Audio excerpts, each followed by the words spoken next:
Amados, abram suas Bíblias no Evangelho de São Marcos.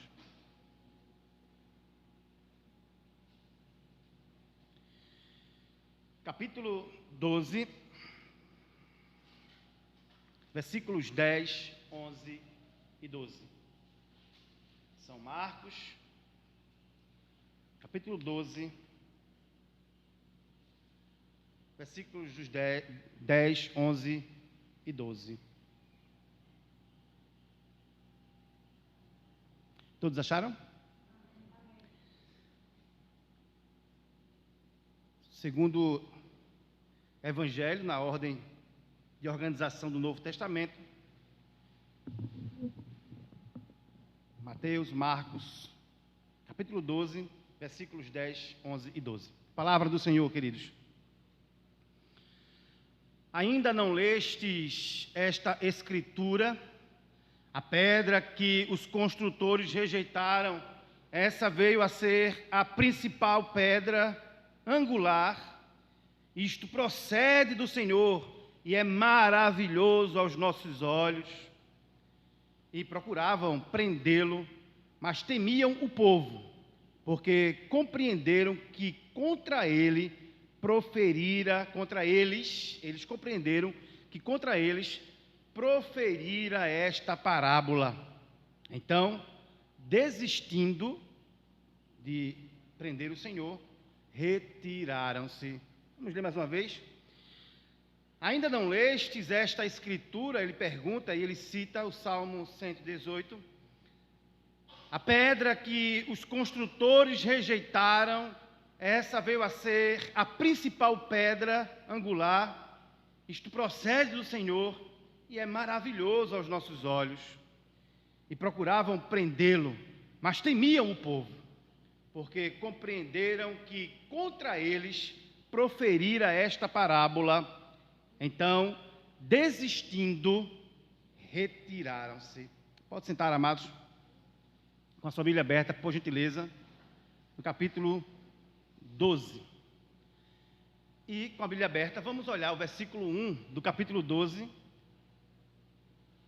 Vamos ler a parábola novamente dos lavradores maus. Nós trabalhamos esta parábola semana passada e, como avisado, como prometido, nós iremos concluir esta parábola hoje com a aplicação que Cristo faz, o desfecho da parábola que é iniciada no versículo 1. Olha só, a parábola que antecede a citação das Escrituras feita por Jesus lá no livro dos Salmos. Depois entrou Jesus a falar-lhes por parábola. Olhem só. E isso aconteceu exatamente depois dele ser inquirido, questionado pelas autoridades do povo, a nata da autoridade do povo, os principais sacerdotes, os juízes de Israel, os anciãos da terra, e alguns escribas, os principais dentre eles, ter sido questionado quanto à origem, à fonte da sua autoridade. Exatamente após a resposta de Jesus, que foi: primeiro me diga de onde é o batismo de João, se do céu ou se do inferno, se de Deus ou se dos homens. E não tendo resposta a esta pergunta, ele também se cala e diz que não responderia de onde vinha a fonte da sua autoridade. E agora, logo em seguida, depois, como inicia o capítulo 12, ele apresenta a parábola dos lavradores maus, que é a resposta à pergunta feita anteriormente sobre a fonte da sua autoridade. Vamos ver a parábola. Um homem plantou uma vinha. Este homem, vimos semana passada, é Deus. É uma referência ao eterno Deus. A vinha é uma referência à nação de Israel.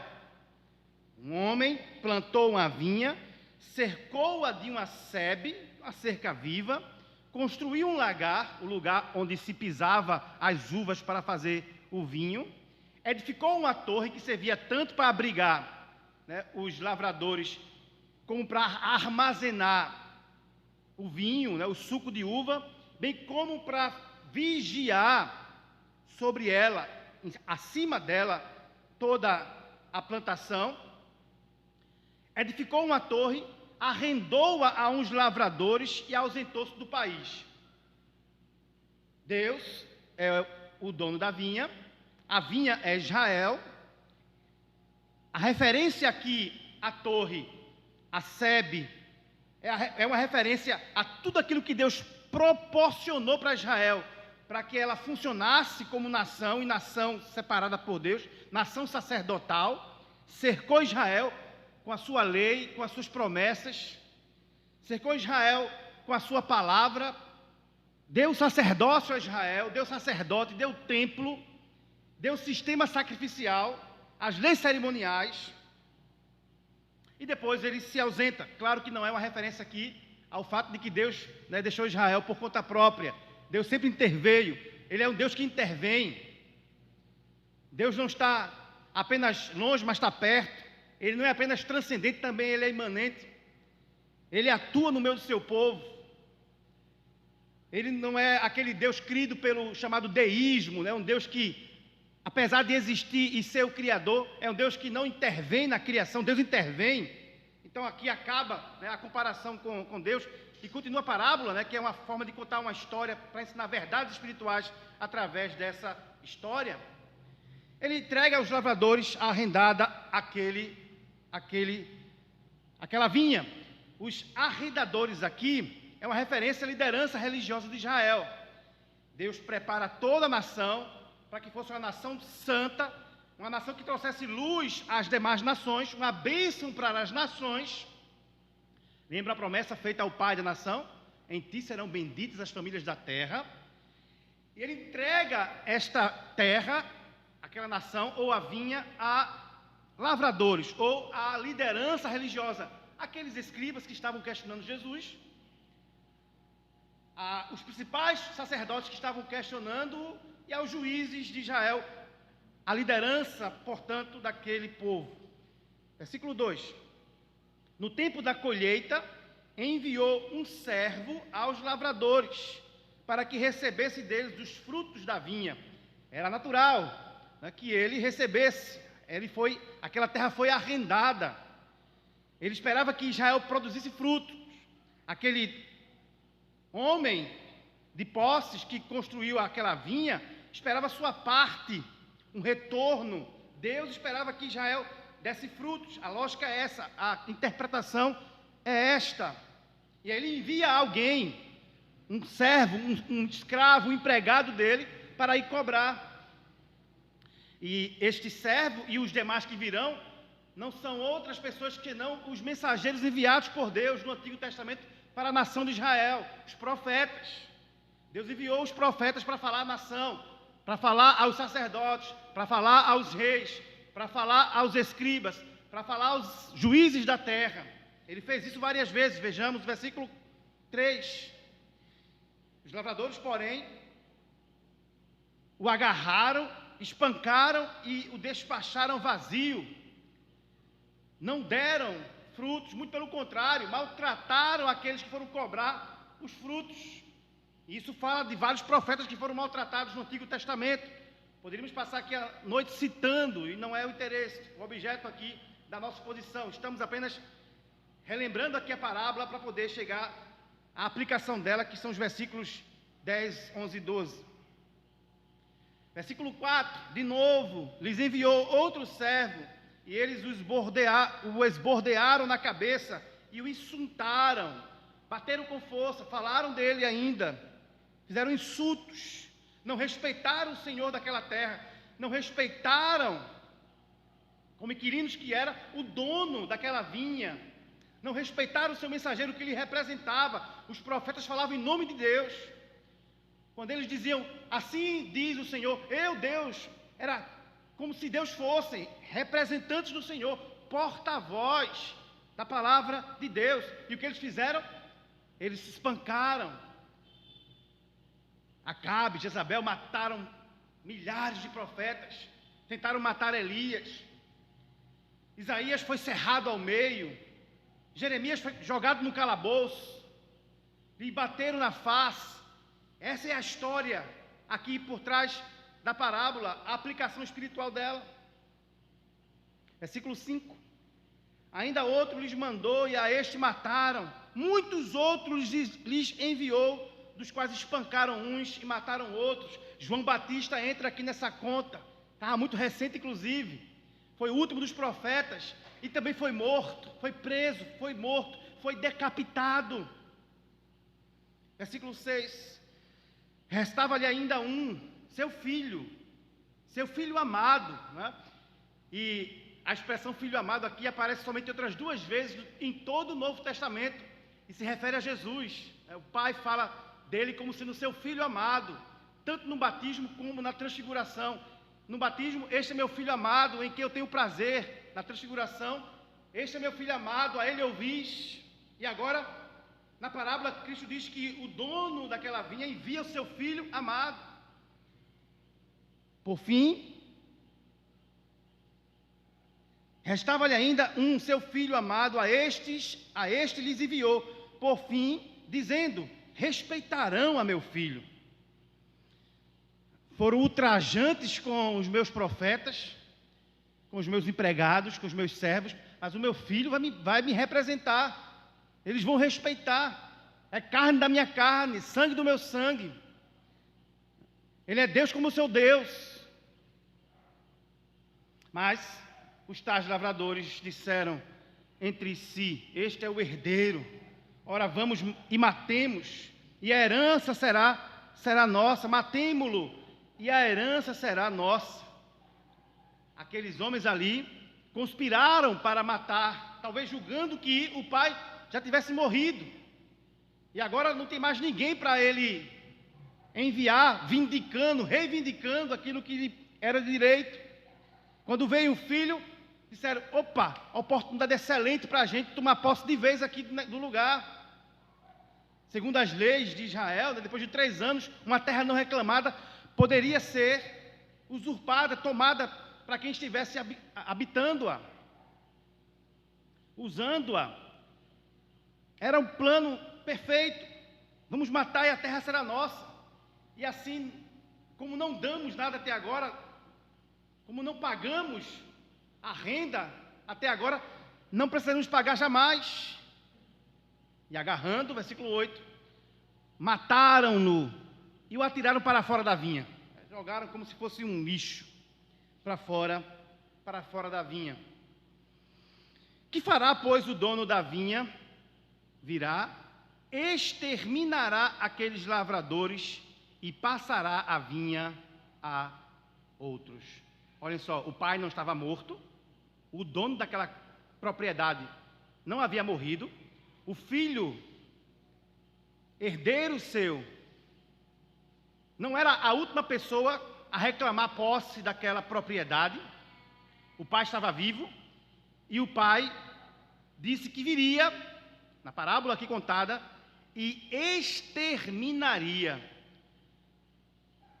A sua paciência haveria de se acabar. E esta parábola aqui, como falamos semana passada, né? Ela aponta para a paciência de Deus. Deus é muito paciente.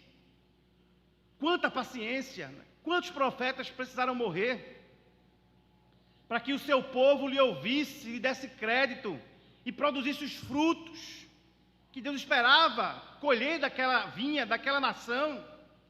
Paciência, paciência, paciência, paciência. Foi tolerante, mas agora ele viria de forma implacável e exterminaria os lavradores. Essa parábola aqui é muito autoexplicativa. Eles entenderam exatamente. Olha, vocês irão matar-me, eu sou filho do dono de Israel, a quem confiou a vocês a responsabilidade por cuidá-la. E quando vocês me matarem, né, quando se cumprir a parábola, o pai não vai enviar outro filho, não tem outro para enviar. Não vai permanecer paciente enviando outros mensageiros. O pai virá e acabará com vocês e passará a propriedade de vocês, que é dele, que está sob vossa competência, para outros. E só para concluir, não é, aqui esse resumo do que vimos semana passada, sabemos quem são esses outros também, né? A igreja formada por judeus e gentios, e um pouco tempo depois, praticamente, majoritariamente por gentios. Deus tira de Israel, entre aspas, o monopólio, né, da revelação, apesar de que Deus sempre se revelou no Antigo Testamento como Deus das nações. Ele não era uma divindade tribal, ele nunca se apresentou assim, como um Deus, né, que só vindica Israel para si. Ele sempre vindicou para si a totalidade da sua criação. Minha é a terra, diz o Senhor, e os moradores dela. Não há nada na terra, no universo, que não seja reclamado por Deus como sendo sua posse. É meu. Sempre Deus deixou claro isso. Ele salvou, inclusive, gentios no Antigo Testamento, né? Toda uma geração lá em Nínive, pelo profeta Jonas. Alguns estrangeiros chegaram a Israel. Esse era o plano de Deus mesmo, que Israel falasse da sua verdade, da sua palavra, das verdades que o Senhor revelara àquela nação para as demais. Mas uma vez que esses lavradores maus não deram esses frutos esperados por Deus, o Senhor diz agora: transferirei a competência da redenção dos homens da mão de vocês para outros. Vocês não terão mais o monopólio dos meus oráculos. Não serão mais a nação sacerdotal. Não serão mais o povo real. Não serão mais apenas a menina dos meus olhos. Eu haverei de entregar esta vinha a outros, e farei deles o meu povo. Farei deles, desses outros lavradores, a minha nação. Uma geração, várias gerações de sacerdotes surgirão. Eu redimirei para mim. Daqui para frente, vocês serão exterminados, ou seja, cessarei a minha relação de exclusividade com vocês, com Israel, e passarei esta vinha, que agora não é mais a nação, né, é o mundo inteiro, para outros lavradores. Quando conclui a parábola, Jesus diz, a leitura que nós fizemos: ainda não lestes esta escritura? A pedra que os construtores rejeitaram, esta veio a ser a pedra principal, pedra angular. Isto procede do Senhor e é maravilhoso aos nossos olhos.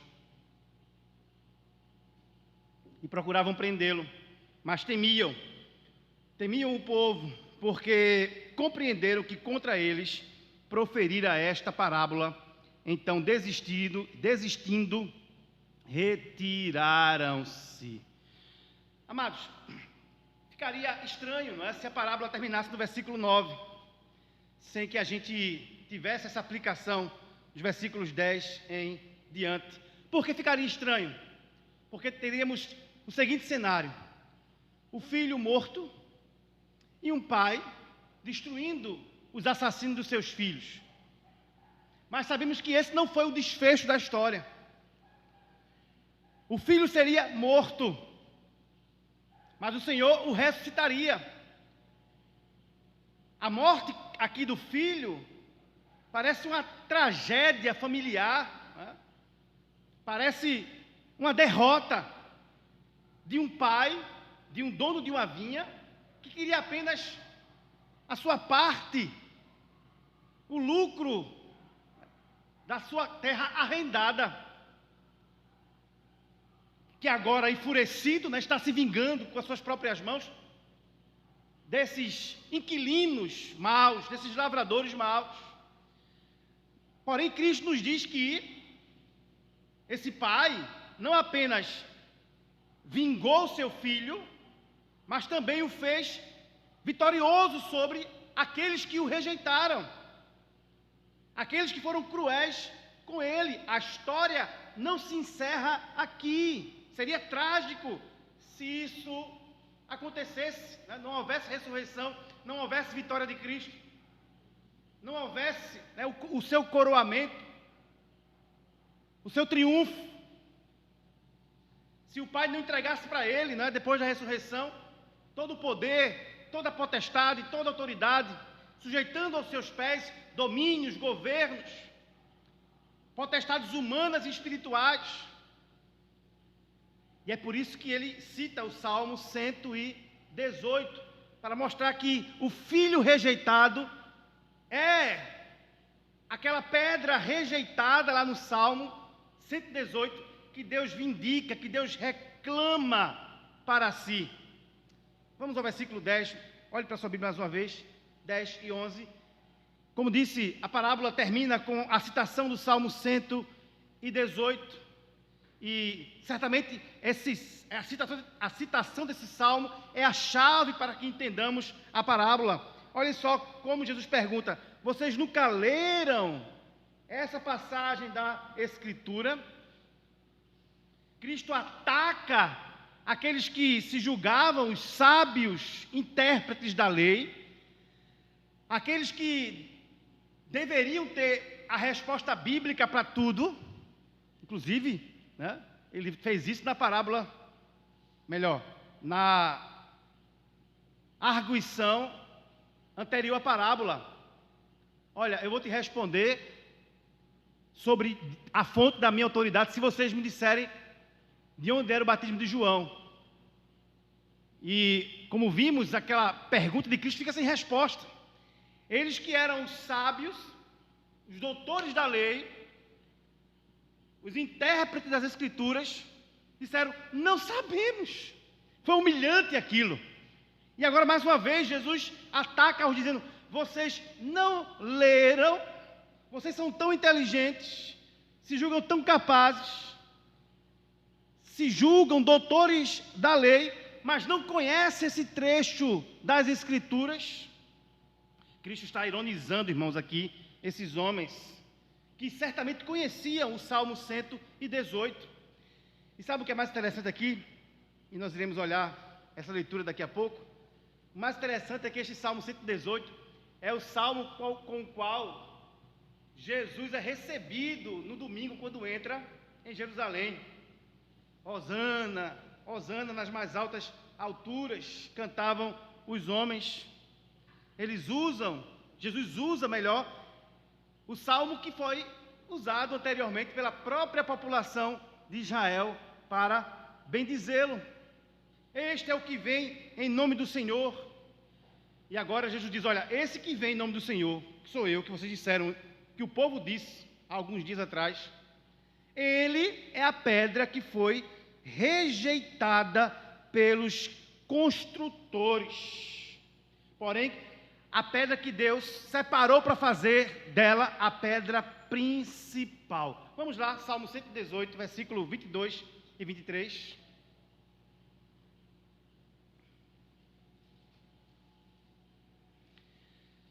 Salmo 118, versículos 22 e 23. A citação é referente a esses versículos. Salmo 118, 22 e 23, que diz: a pedra que os construtores rejeitaram, essa veio a ser a principal pedra angular. Isto procede do Senhor e é maravilhoso aos nossos olhos. Olhem só, Jesus cita ao pé da letra o Salmo 118, versículos 22 e 23, e pergunta para os seus inquisitores: vocês não leram? Passou despercebido de vocês isso? Vocês sabem qual é a interpretação desses versículos? Vejam que Jesus ele muda, né? A imagem, a figura aqui da vinha, né, para a construção. Ele muda a imagem, a figura dos lavradores para construtores. A lógica aqui é a mesma, não é? Deus plantou uma vinha e confiou a lavradores. E agora o Senhor inicia uma construção que é desprezada pelos construtores. Em uma parábola, o filho do dono da vinha é morto, e agora aqui na citação dos Salmos, Salmo 118, a pedra que o dono daquele edifício entregou aos construtores para dela fazer pedra principal, também é rejeitada. Tá? E aqui está o paralelo entre as figuras. A vinha agora é um edifício, os lavradores agora são construtores, e o filho morto agora é a pedra que é rejeitada. Vejam comigo, 1 Coríntios, capítulo 3, depois de Marcos, Marcos, Lucas, João, Atos, Romanos, primeira carta de Paulo aos Coríntios, capítulo 3, versículos de 3 a 8, Paulo faz a mesma coisa. Ele usa a mesma lógica argumentativa, dizendo o seguinte, 1 Coríntios 3, 8 a 11. Amém? Ora, o que planta e o que rega são um, e cada um receberá o seu galardão, segundo o seu próprio trabalho. Paulo está aqui, corrigindo o erro daqueles irmãos da igreja de Corinto, de preferir um líder em detrimento de outro, preterir um e preferir outro. Não, eu sou de Paulo, não, Apolo é melhor, não, Pedro é que é o cara. E aí Paulo diz, olha, todos eles são o quê? Lavradores.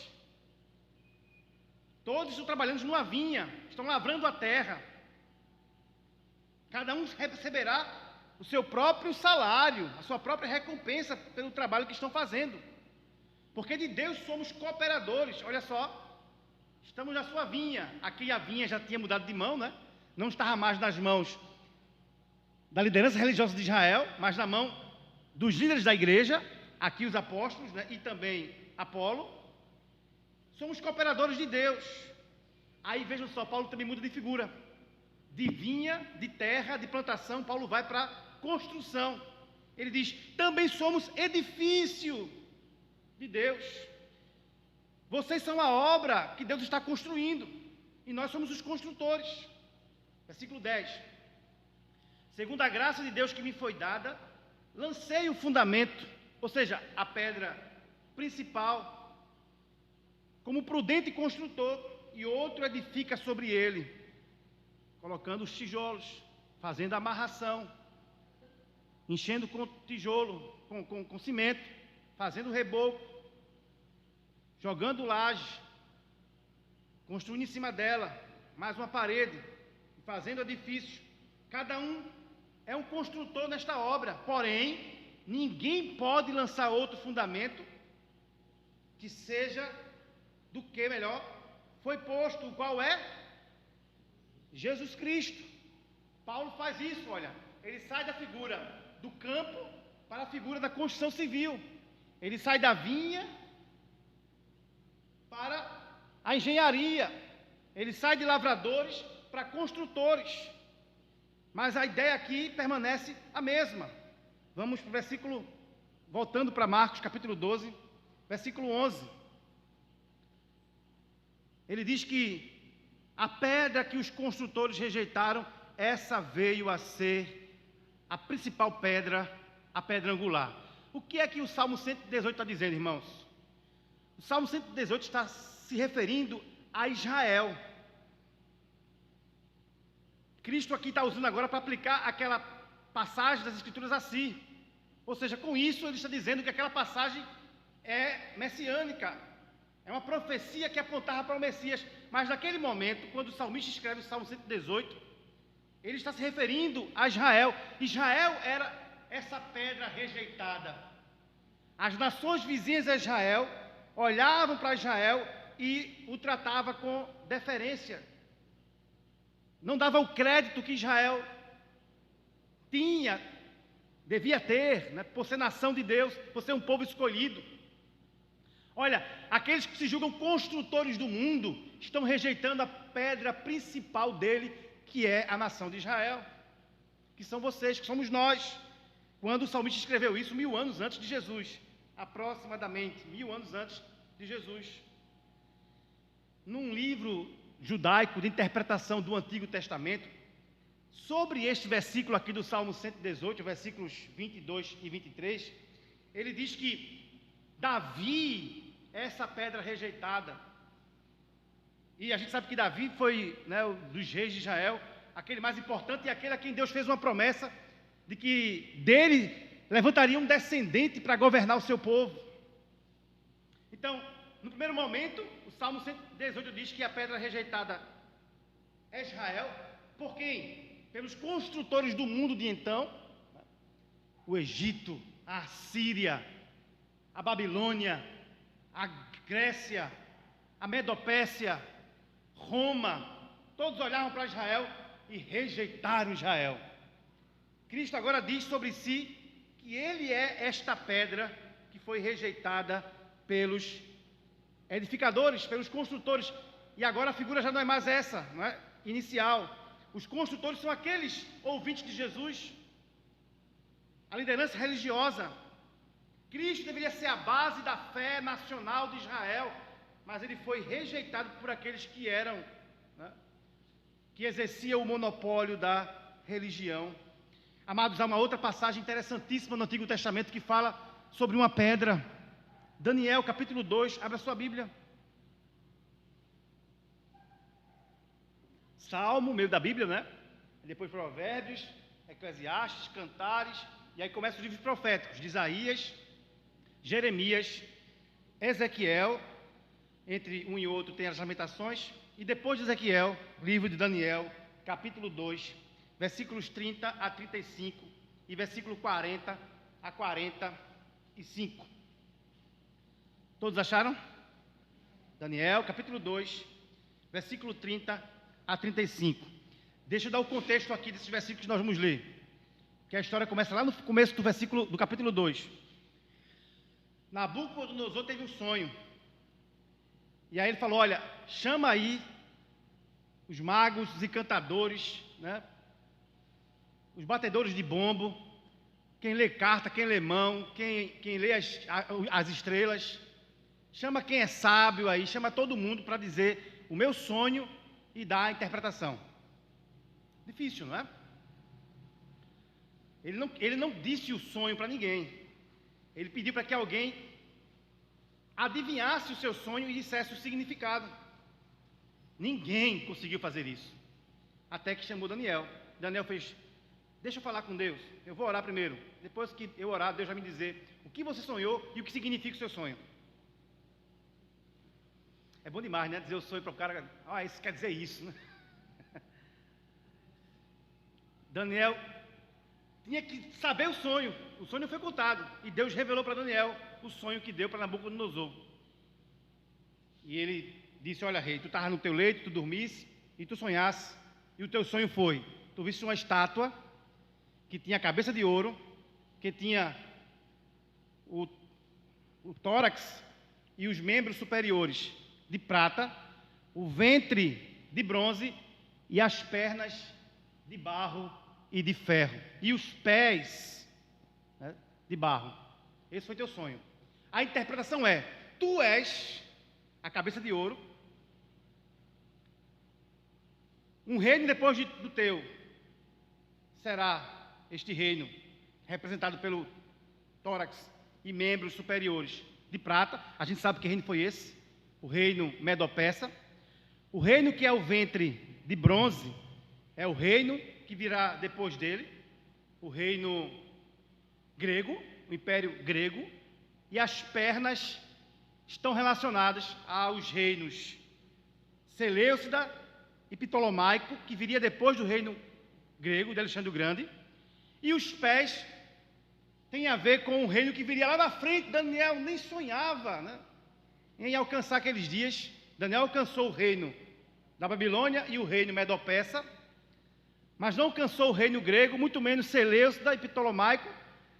E os pés é uma referência ao Império Romano. Aí Daniel diz: tem mais uma coisa no teu sonho, rei. Eu não vou nem ler porque já contei a história toda, né? Tem mais alguma coisa no teu sonho, rei. Quando tu estava olhando aquela estátua, que é um símbolo dos reinos que viriam, que já estava, né, o dele e os que viriam depois, tu viste também no teu sonho uma pedra sendo cortada de um monte e lançada sem mão sobre aquela estátua, atingindo-a no pé e esfacelando-a, destruindo-a. E aquela pedra lançada sem mão tornou-se uma grande tornou-se em várias outras pedras e foi o maior reino que existiu sobre a terra. E haverá de ser, né, viria o maior reino existente sobre a terra. E aí o rei diz: maravilha, Daniel, né? Acertou, coisa é essa mesma. E que pedra é essa? Eu falei sobre todos os componentes aqui da estátua, né, e o seu significado. Que pedra é essa, senão Jesus? Que reino é esse que se formaria o maior do mundo, senão a igreja, o reino de Deus aqui na terra, o cristianismo? E aqui Cristo está mais uma vez fazendo referência à pedra. Ele é essa pedra que foi rejeitada. Ele é essa pedra lançada sem mãos, que destruiria os reinos do mundo e encheria toda a terra. O império de Alexandre foi um dos maiores impérios que existiram no mundo. O império de Roma foi um dos mais preparados belicamente que existe neste mundo. O império mongol de Gengis Khan foi o maior império de território seguido da história. Mas nenhum reino na terra, desde que a pedra foi lançada sem mão, desde que Cristo, a pedra de Deus, que foi rejeitada, mas eleita por Deus como pedra principal, nenhum reino neste mundo avançou tanto quanto o reino de Cristo aqui na terra. Em todo lugar no mundo hoje, há um cristão, há um coração regenerado, há uma vida que foi alcançada pelo rei deste reino. E Jesus falou, né, que onde estiver qualquer de vós, ali está o reino de Deus. O reino de Deus não é físico, não é material, é espiritual. E onde tiver um súdito deste reino, ali está o reino de Deus. Você olha para o extremo oriente, você vem para cá para o extremo ocidente, você vai para a extremidade do norte da terra, a extremidade do sul, todo lugar tem um cristão. Em vários momentos da história e hoje também. É um reino que enche, que preenche todos os reinos deste mundo. Versículo 10, mais uma vez. A pedra que os construtores rejeitaram. Que são os construtores? Mais uma vez, repito, a liderança religiosa de Israel. Essa expressão, inclusive, era usada por eles, para se referirem a si mesmo. Paulo, quando fala para os líderes da igreja lá de Corinto, né? Olhe, cada um cuide como constrói sobre este fundamento que foi lançado. Paulo chama os líderes da igreja de construtores também. Deus lhes deu esta prerrogativa, esta responsabilidade de serem os cuidadores da vinha, de serem os engenheiros, né? De serem os pedreiros desta obra. Vocês são os construtores, mas cuidado como vocês edificam sobre a rocha principal que foi lançada, que é Cristo Jesus. Vejam só, Cristo diz: vocês rejeitaram esta pedra. A palavra rejeitar aqui, irmãos, como se encontra na língua original, é uma palavra muito forte para rejeição. Para significar rejeição.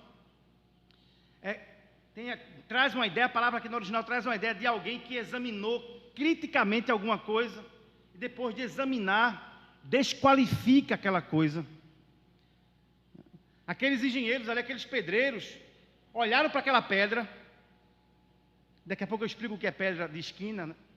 Olharam para aquela pedra, analisaram ela, examinaram e disseram: não presta para construção. Os sacerdotes de Israel, os principais deles, os escribas de Israel, os principais deles, os juízes de Israel, os principais deles, olharam para Jesus, fizeram um exame crítico de Cristo e disseram: não tem qualificação. Não tem qualificação. Olharam, examinaram, testaram. Depois de tudo isso, eles rejeitaram, considerando inútil. Jesus fala para eles: vocês me desqualificam e me tornam inútil. Eu não passo no exame de vocês. E a gente sabe o que aconteceria 2 dias, 3 dias depois, não é? Esses construtores arrebentariam essa pedra, né? Eles matariam Jesus Cristo. Rejeitaram a pedra dada por Deus, rejeitaram o próprio Filho de Deus. Jesus tinha profetizado sobre isso pouco tempo atrás. Olhe Marcos 8, volte aí 2 páginas da sua Bíblia, 8:31. Ele havia dito isso pouco tempo atrás aos discípulos. Ele disse: porque o Filho do Homem será entregue nas mãos dos homens e o matarão. Será entregue nas mãos dos homens e o matarão, mas 3 dias depois da sua morte ressuscitará. Eles rejeitam, eles entregam Jesus à morte, eles forjam um julgamento, eles pagam testemunhas falsas, eles conseguem a aprovação de Roma para executá-lo, eles o humilham antes da sua execução e eles o expõem ao vitupério, eles o penduram na cruz, eles debocham de Cristo, eles expõem Jesus à desonra pública, eles rejeitam a pedra que Deus havia enviado para eles. Primeira carta de Pedro, capítulo 2, versículo 4 diz: à medida que se aproximam dele, a pedra viva, rejeitada pelos homens, mas escolhida por Deus e preciosa para ele, vocês também estão sendo utilizados como pedras vivas na edificação de uma casa espiritual, para serem sacerdócio santo, oferecendo sacrifícios espirituais aceitáveis a Deus, por meio de Jesus Cristo.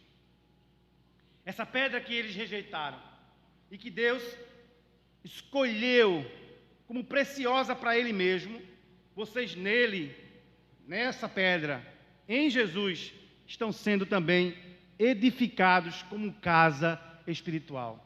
Ou seja, sob nós está Jesus Cristo, estamos alicerçados nele, cada um de nós um tijolinho colocado sobre outro, de forma a ser elevada uma construção espiritual, para que Deus ali habite. Pedro diz: rejeitaram essa pedra.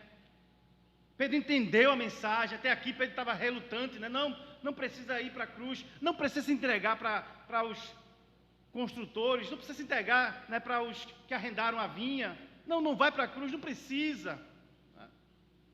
Tu tens tanto poder, vimos tantas coisas incríveis que nenhum homem poderia fazer, sendo só homem. Tu és o Filho de Deus. Tu lembras que até mesmo eu disse isso, da parte do Espírito Santo, que tu és o Filho do Deus vivo. Então tu podes, como Deus, estabelecer a ordem, retirar, né, esses impostores que estão aí pela força, e estabelecer o teu reino aqui, e restaurar o reino a Israel novamente. Engraçado, né? Me permita aqui um parêntese. Na leitura que nós fizemos hoje em Atos 1, mesmo depois da ressurreição, ainda ficava na mente dos discípulos a ideia da possibilidade, né, de Israel físico, nação, ser restaurado. Deus já entregou aquela vinha a outro. Israel não é mais, né, a que arrenda, né, os privilégios de Deus aqui neste mundo, a responsável por cuidar da terra e gozar dos seus frutos, e entregar frutos ao dono da vinha. Israel não é mais os construtores, somos nós a igreja, mas ainda está na mente deles, mesmo depois da ressurreição, né, sobre a restauração de Israel. Talvez Pedro pensou isso: usa a tua força, usa o teu poder, destrói a todos e restaura um reino. Para que te entregar? Mas agora Pedro, né, já entendendo bem as coisas, o Espírito Santo sobre ele, depois de Pentecostes, já, né, um ancião, ele escreve essa carta e diz: ele é a pedra rejeitada. Agora eu entendo. E era necessário que ele fosse rejeitado, fosse morto, para que Deus o vindicasse, o reivindicasse e fizesse dele pedra principal, para que nós fôssemos dele edificados como casa espiritual de Deus. Logo Pedro também está dizendo: olha, não sou eu a pedra, né, como diz a igreja romana, não sou eu a pedra que está servindo de suporte para a edificação da igreja. Não sou eu a pedra sobre a qual a igreja está alicerçada, mas é Ele mesmo. Eu sou só um tijolinho. Eu sou só um tijolo. Ele que é a pedra, Ele que é a pedra grande, de esquina, angular, que sustenta toda a construção de Deus. Eu sou apenas um Petros, não uma pedrinha. Como vocês, formando essa casa espiritual. Olha o versículo, capítulo 12, versículo 10 ainda. Eles rejeitam e ela veio ser o quê? A pedra principal, a pedra angular. Irmãos, para que a gente entenda aqui, não é? A engenharia da época, a pedra angular era uma pedra grande, depois de selecionada e detectada, percebida a sua utilidade para aquele fim, a sua resistência. Ela era colocada na esquina da construção, onde juntava-se as duas paredes. Ela é colocada aqui, para sustentar tanto a parede de um ângulo como a parede do outro ângulo. Pedra de esquina. Em cada ângulo havia uma pedra de esquina. Era a pedra principal. Antes de colocar a parede em cima, antes de levantar a parede, se colocava a pedra de esquina, e aquela pedra era a pedra principal da construção. Mas também uma outra pedra, também chamada de esquina, ela é colocada sobre as paredes, para segurá-las, para amarrá-las. Não tinha vergalhões, não é? Não existia a amarração de ferro que nós fazemos hoje, quando a gente enche com brita, com cimento, e ali une as paredes. Se colocava uma pedra de esquina embaixo, levantava essa parede, no ângulo de 90 graus, depois em cima colocava-se outra pedra, para amarrar as paredes, e às vezes até mais paredes em cima daquela e outra. Não dá para saber exatamente sobre qual pedra aqui Jesus está se referindo. Talvez as duas. Talvez a pedra que servia como alicerce, a primeira pedra, a pedra que vinha embaixo e dava sustentação, e talvez também a pedra de remate, como encontramos lá em Zacarias 4, 7, ou pedra de cabeça, também chamada pedra de esquina, que era colocado para unir, repito, as paredes que eram alicerçadas, levantadas sobre o alicerce. É provável que as duas. E isso faz todo sentido quando nós lemos, abra sua Bíblia, Mateus 21, 44. Mateus 21, 44.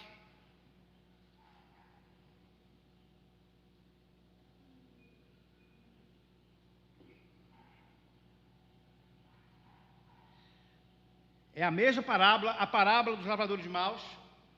E temos aqui esse acréscimo da parte de Mateus. Mateus 21, 44, que diz: todo o que cair sobre esta pedra ficará em pedaços, e aquele sobre quem ela cair ficará reduzido a pó. Olha só. Quem cair sobre a pedra de esquina que fica embaixo será destruído, será arrebentado.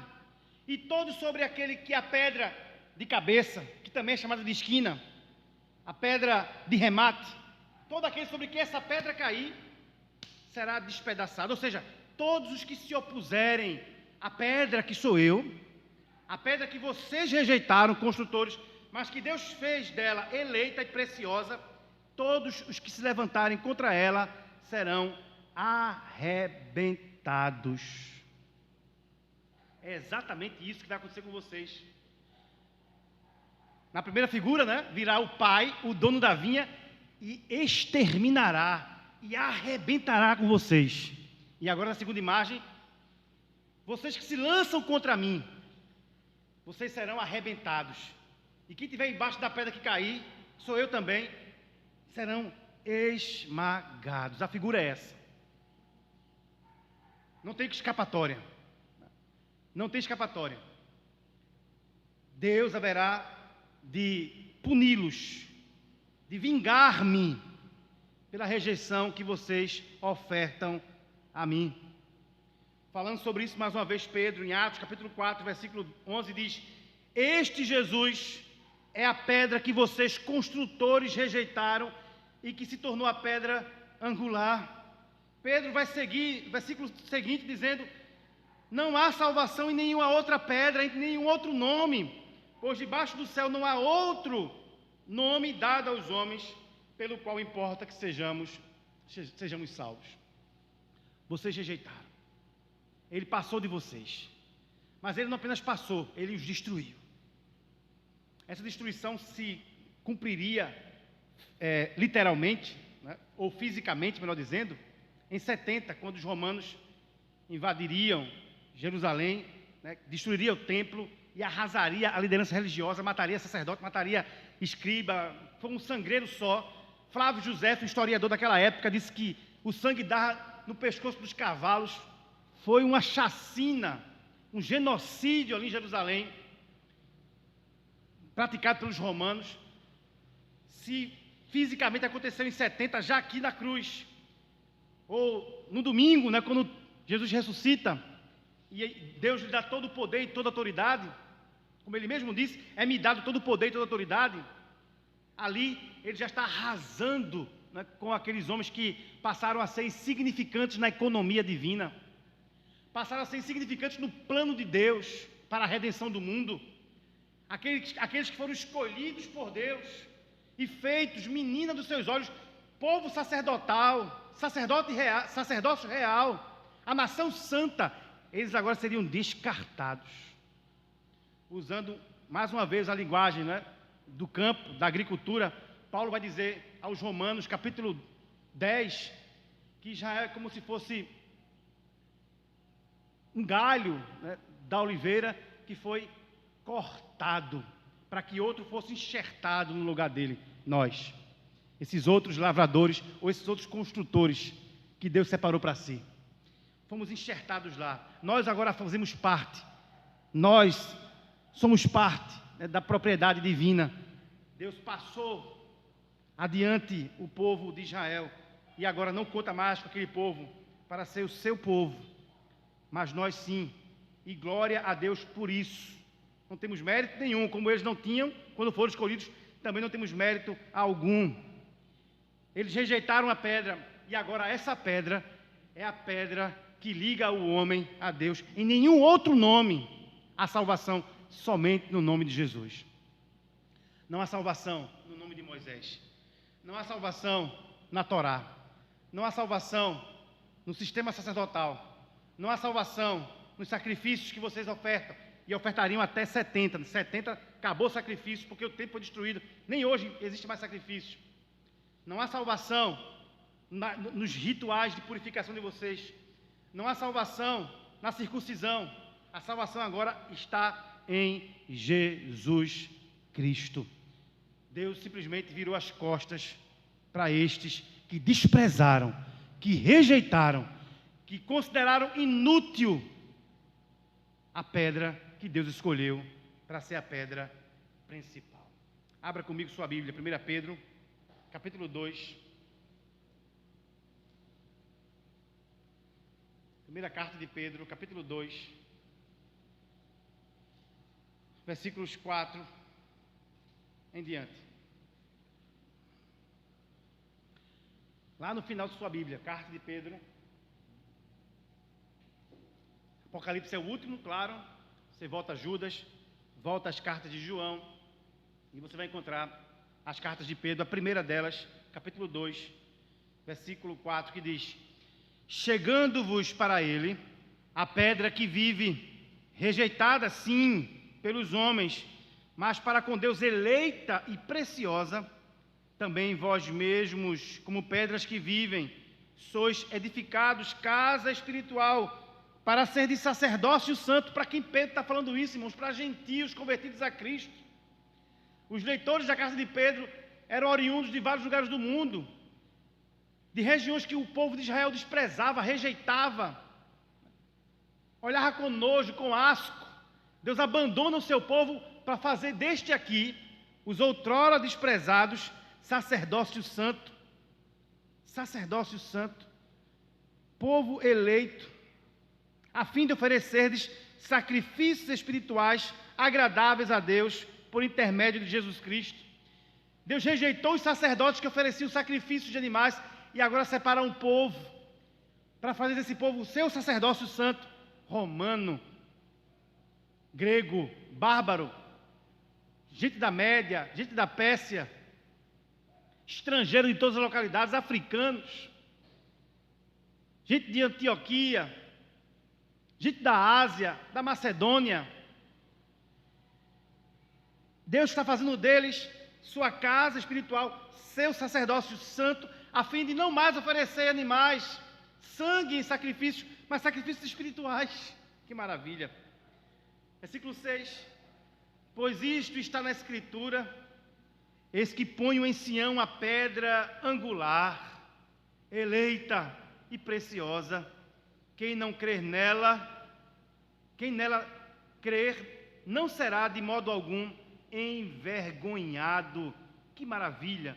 Pedro vai lá no Antigo Testamento mais uma vez, e ele, citando as Escrituras, diz: quem crê nessa pedra que foi eleita e preciosa para Deus, Jesus, não será de modo algum envergonhado. Os judeus tiveram vergonha de Cristo, o entregaram à morte, examinaram a pedra, disseram: não presta. E agora Pedro diz: quem crê nessa pedra que foi rejeitada, porém eleita por Deus, não será envergonhado. Para vós outros, versículo 7, portanto, os que credes é a preciosidade, mas, para os descrentes, judeus e os demais, qualquer um que descrê nesta pedra, a pedra que os construtores rejeitaram, essa veio a ser a principal pedra angular. E pedra de quê? Tropeço. E rocha de quê? De ofensa. São estes os que tropeçam na palavra, sendo desobedientes para os que também foram postos. Vejam só, irmãos, não há parcialidade nesta pedra. Ou você crê nela e é abençoado e não será envergonhado, ou você recebe a pedra que Deus elegeu, ou você recebe Cristo como Senhor e não será envergonhado, ou você submete-se ao senhorio dele, do seu reino, tornando-se súdito, e será casa espiritual, e oferecerá sacrifícios espirituais a ele, e será seu sacerdócio. Ou, se você rejeita, essa pedra se voltará contra você, como pedra de tropeço. Você vai cair, vai se esbagatar no chão. Se cair sobre ela, você vai se arrebentar. E se ela cair sobre você, você será esmagado. Para citar Mateus mais uma vez, 21, 44. Não há meio termo. Não há meio termo. Vejamos o risco, né, que a humanidade corre, que o homem sem Deus corre. Cristo é pedra de tropeço para aqueles que rejeitaram. Ele não é aquela mercadoria de feira, né, que muitas vezes ele é assim vendido, né, em vários púlpitos por aí.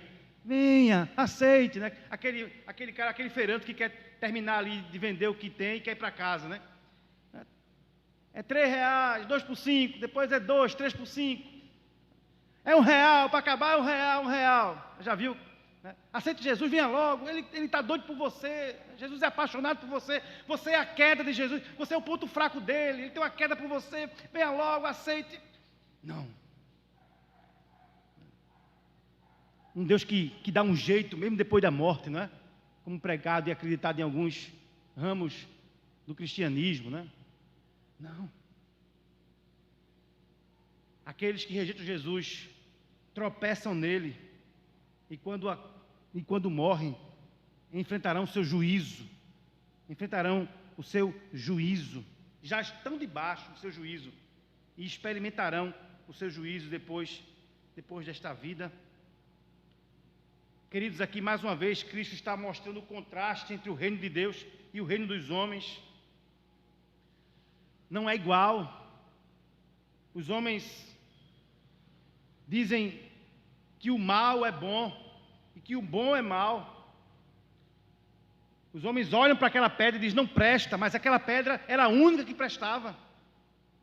Era a pedra ideal para que Deus construísse o seu edifício. Os homens veem o Filho de Deus e matam o Filho de Deus, mas aquele Filho que Deus ressuscitaria no terceiro dia para fazer dele vitorioso, para fazer dele o Senhor da sua igreja, do seu povo. Essa parábola aqui dos lavradores, né, e a citação da pedra do Salmo 118 põe em relevo a diferença que existe entre os valores de Deus, entre o reino de Deus e o reino dos homens. Deus tem uma lógica totalmente inversa àquela dos homens, sobre poder, né, sobre valor. Essa pedra que vocês disseram que não presta, eu a elegi, eu a escolhi e farei nela, sobre ela, e darei a ela o poder do reino, o governo sobre o edifício que eu edifico nele mesmo. Mas é assim mesmo, não é? Paulo já tinha falado sobre isso, 1 Coríntios 1, 18, falaria sobre isso, não é? Em Coríntios 1, 18, a mensagem da cruz é loucura para os que estão perecendo, mas para nós que estamos salvos, é poder de Deus. Que coisa louca, está vendo que essa pedra não vai dar certo? Está vendo que alguém vindo lá da Galileia vai ser o rei entre nós? Está vendo que nós vamos nos submeter às palavras de alguém que não teve formação rabínica, que não passou pelo seminário de Jerusalém, que não teve formação formal, educação formal? Como que ele quer ensinar para a gente a lei? Como que ele ousa perguntar, não leste as Escrituras? Claro que lemos. Quem é ele? Filho de um carpinteiro? Sabemos quem é o seu pai, sua mãe, suas irmãs moram por aqui.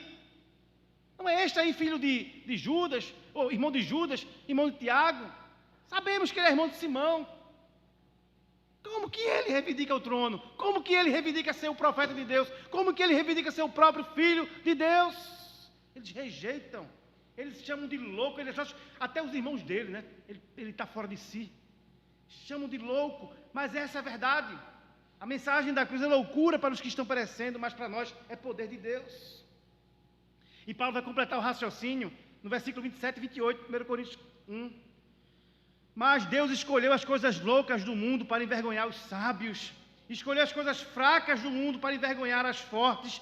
Ele escolheu as coisas insignificantes do mundo, as desprezadas e as que nada são, para reduzir a nada os que são. O que é que significamos para o mundo, irmãos? Para os poderosos deste mundo? Para os sábios deste mundo? Pelo contrário, nos veem como loucos, como desprezíveis. É assim que Deus vai construindo o seu edifício, com pedras loucas, né? Alguns até são um pouquinho mais um parafusamento do que o outro, né? Está construindo assim o seu edifício. São esses os lavradores da terra agora que ele confiou a sua vinha. É esse Jesus desprezado, humilhado, escarnecido que Deus faz pedra angular. São esses tijolinhos aí que o mundo, né, acham insignificantes, que Deus vai construindo o seu edifício, o seu templo espiritual. O templo de Israel seria destruído, mas Deus estava erguendo a partir de Jesus um novo templo, um templo espiritual. Bendito seja o nome do Senhor. Olha o versículo 11.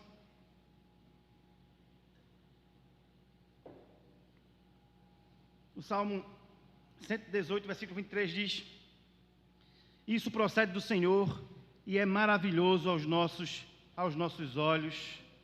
Louvado seja o Senhor. E isso procede do Senhor. O que é esse isso aqui, irmãos? Que o Salmo diz e que Jesus agora toma emprestado para dizer que se cumpriu nele. Portanto, né, como falei, uma profecia messiânica aqui, um salmo messiânico.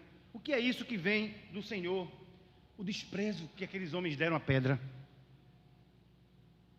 O escárnio daqueles homens em matar servo após servo enviado pelo dono da vinha, inclusive o próprio filho amado. Isso, o desprezo, a rejeição, mas também a exaltação do filho amado, vem do Senhor da vinha, do Senhor da construção.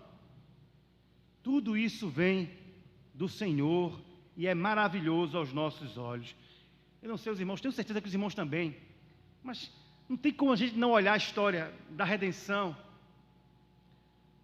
não tem como não olhar, né, o método de Deus de trazer salvação para o homem e não ficar, me desculpa a expressão, abestalhado. Às vezes você ri, às vezes você chora. Que Deus, né?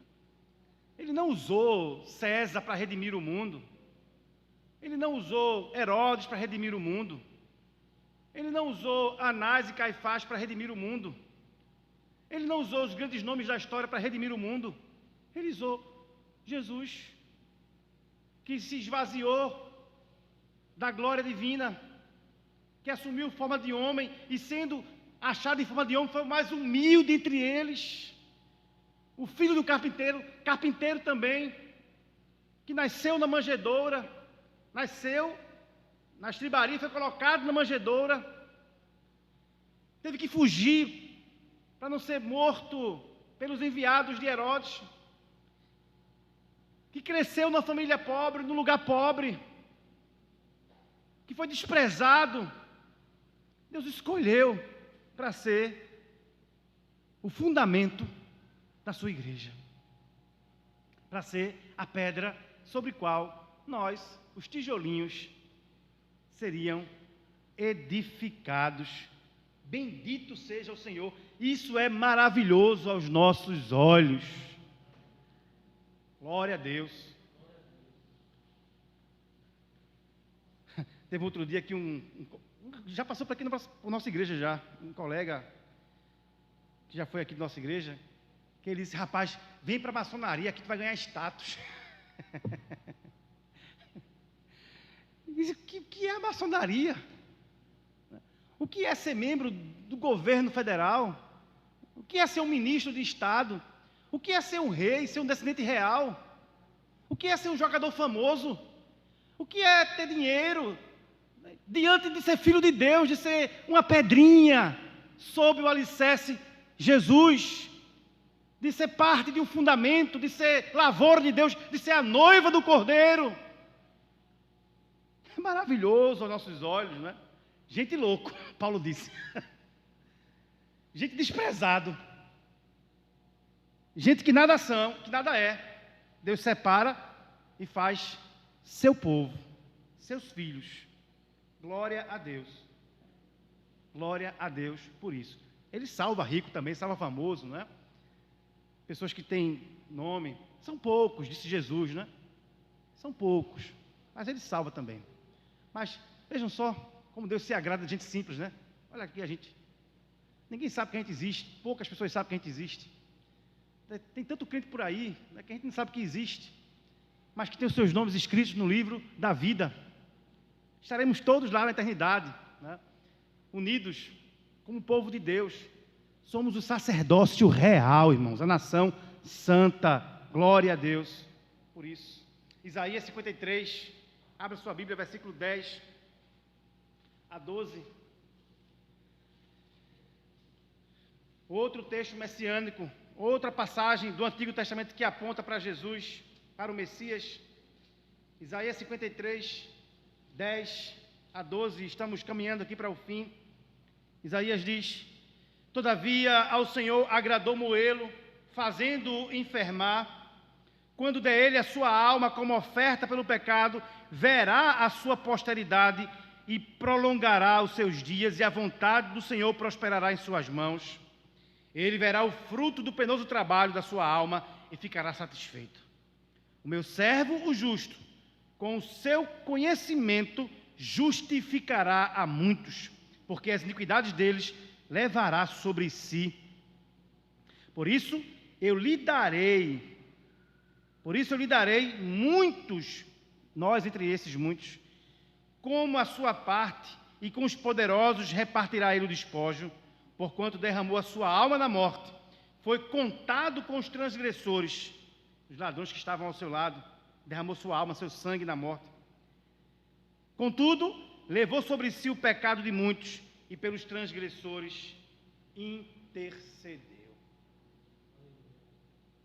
Bendito seja o santo nome do Senhor. Tudo isso vem do Senhor e é coisa maravilhosa aos nossos olhos. É algo maravilhoso, irmãos, contemplar essa bendita graça que nos alcançou, este bendito plano de Deus para redimir o seu povo escolhido antes da fundação do mundo. Que maravilha!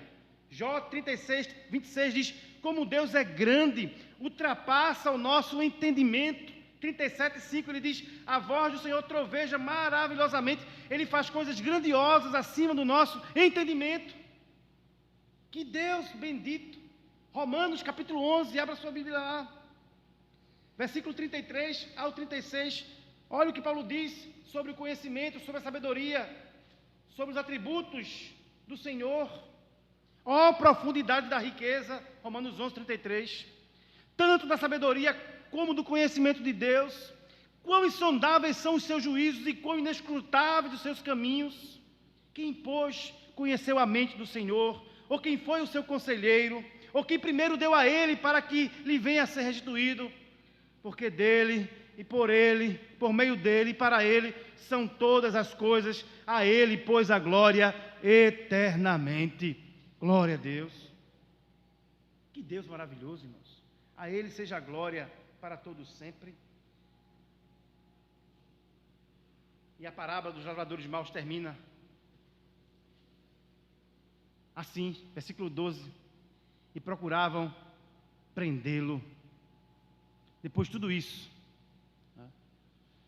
depois de ter entendido inclusive o fim deles, ainda quiseram prendê-lo. Não teve um que disse: Senhor, me perdoe, eu me arrependo. Todos continuaram endurecidos. O Senhor endurece mais ainda o coração deles, para que fiquem incrédulos, para que concretize o plano deles e de Deus também, que agradou ao Senhor moê-lo. Estava dentro do plano de Deus matar o seu filho, entregar o seu filho à morte. Ele é o cordeiro morto antes da fundação do mundo. E eles vão matá-lo. E eles não fazem isso naquele momento. Por quê? Olha o versículo 12. Porque tinham medo, temiam o povo. Eles compreenderam que era contra eles que proferiram a parábola, mas não prenderam porque tinham medo do povo. Olha a reação covarde desses homens diante da verdade exposta, diante da palavra dura de Cristo. Eles se fecham, e no lugar de temer a Deus, e no lugar de buscar arrependimento, perdão, eles ficam com medo do povo. Temem o povo, temem a multidão. Entenderam que aquele não era o melhor lugar, nem o melhor momento para fazer isso. E eles se retiram. Talvez precisasse ouvir novamente Jesus dizer para eles, não é? Não temam, não tenham medo dos que matam o corpo, mas não pode matar a alma. Antes tenham medo de quem pode destruir tanto a alma como o corpo no inferno. Estavam com medo do povo apedrejá-los, como Mateus vai dizer no seu evangelho. Mas o medo que eles precisavam ter era de Deus, que pode lançar tanto o corpo quanto a alma no inferno. Isso vale para nós, irmãos. Não temamos os homens, não tenhamos medo dos homens, tenhamos medo, temamos ao Senhor, que pode não apenas intentar contra o nosso corpo, mas também contra a nossa alma. No máximo que o homem pode fazer contra nós, por causa de Cristo, é tirar nosso corpo, é matar o nosso corpo. Mas Deus certamente haverá de preservar nossa alma. Jesus, queridos, é a pedra que foi desprezada pelos homens, mas aceita e exaltada por Deus. Ele ainda hoje é a rocha de salvação. Ele é a pedra. Ele é aquela pedra lançada sem mãos sobre a estátua de Nabucodonosor, e que se tornou o maior reino, o maior império aqui neste mundo. Ele é a pedra angular, ele é o fundamento, é a pedra de remate, não apenas a pedra que dá sustentação, mas a pedra que amarra a construção. Ele é o nosso Senhor, o próprio construtor. Nós somos apenas trabalhadores, mas a obra é dele. É a pedra que foi rejeitada pelos edificadores, mas foi eleita pedra de esquina pelo próprio Deus. Ele é a pedra sobre a qual a sua igreja está sendo edificada. Sobre esta rocha edificarei a minha igreja, sobre mim mesmo, e as portas do inferno não haverão de vencê-la. Escrevendo aos Efésios 2, 20 e 22, Paulo diz: vocês não são estrangeiros nem forasteiros, mas concidadãos dos santos, membros da família de Deus, edificados sobre o fundamento dos apóstolos e dos profetas, tendo Jesus Cristo como pedra angular. Nele vocês também estão sendo edificados juntamente para se tornarem morada de Deus por meio do seu Espírito. Ele habita nessa construção pelo seu Espírito. E diante disso, irmãos, só podemos ter Jesus de duas formas como pedra. Nele, para edificação ou para tropeço. Ou temos Jesus como a pedra angular em que estamos alicerçados, ou a pedra de tropeço sobre o qual nós seremos destruídos, que cairá sobre nós e seremos destruídos. Daí, torna-se urgente que nós falemos isso àqueles que estão perdidos. Eu louvo a Deus porque todos que estamos aqui, estamos alicerçados na rocha, estamos firmes em Jesus, temos Ele como a pedra da salvação.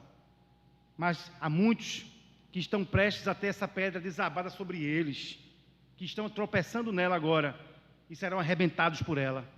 A estes, precisamos anunciar a palavra do Senhor, precisamos anunciar que se arrependam dos seus pecados. Ele é a pedra de Sião, a pedra angular, escolhida, preciosa, para que aqueles que nele confiam jamais sejam envergonhados.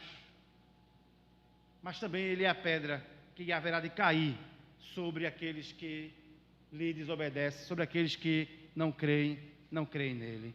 Que Deus nos ajude a sermos não apenas pedras, mas o conjunto delas, alicerçados na rocha que é Jesus. Que esta igreja seja esse conjunto de pedras que formam a construção, que estão sob a rocha que é Jesus. Que nós, os construtores, ou os lavradores da vinha, não reivindiquemos posse sobre aquilo que não é nosso.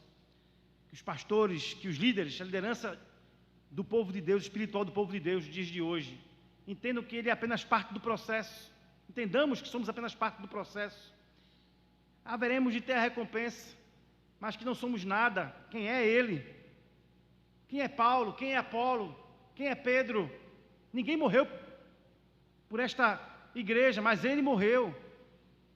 Ele, e somente ele pode reivindicar o governo, a soberania, o senhorio sobre a construção que é sua.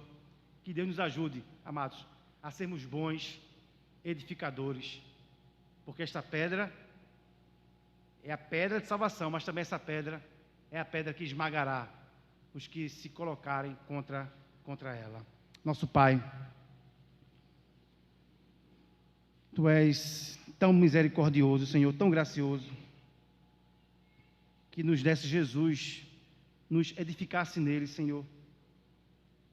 Não há autonomia no tijolo para se lançar sobre a rocha e ser nele edificado. Foi o Senhor que nos colocou como pedrinhas nesse edifício, sobre esse alicerce. E só estamos, Senhor, em Ti, porque o Senhor mesmo nos firma no Senhor. Por isso queremos Te dar graça, Senhor, por tamanha graça. Queremos Te agradecer por tamanha misericórdia. Mas pedimos também, Senhor, por aqueles que estão perdidos em trevas, que o Senhor, ó Deus, possa abrir-lhes os olhos do entendimento, Senhor, e pelo Teu Espírito convencê-los do pecado, porque esta pedra haverá de cair sobre eles por conta da rejeição. Ó Deus, se há algum coração ainda aqui, Senhor, endurecido, que Tu possas, Senhor amado, quebrantar, Senhor. Se há algum coração incrédulo, que Tu possas revelar o Teu Filho Jesus a este coração, para que haja salvação, Senhor. Nós pedimos em nome de Jesus.